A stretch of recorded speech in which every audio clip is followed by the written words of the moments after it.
How to import contacts on Wix. It's super simple. All we have to do is focus on the left hand side.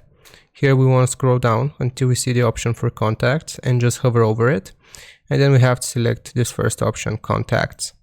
So from here, the page is going to look like this, and we want to click on import at the top. It will show us the options of how we can import contacts. So we can do CSV file or Gmail account if we want to connect it. For this, I'm going to do CSV file. So we have to download the sample, and then we have to add the titles in the first row, example, first name, email, etc. Make sure all contacts include a phone number or email address. So we can click on next here. And if we click on this plus icon, I'm going to go to my downloads, and I have this CSV file that I downloaded from my MailChimp.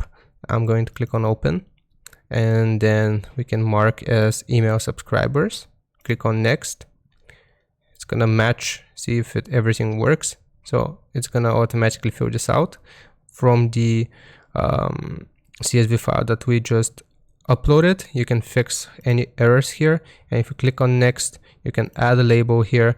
So for example, join our mailing list, and then if we click on import, then this will import our contacts to Wix. Hope this helps.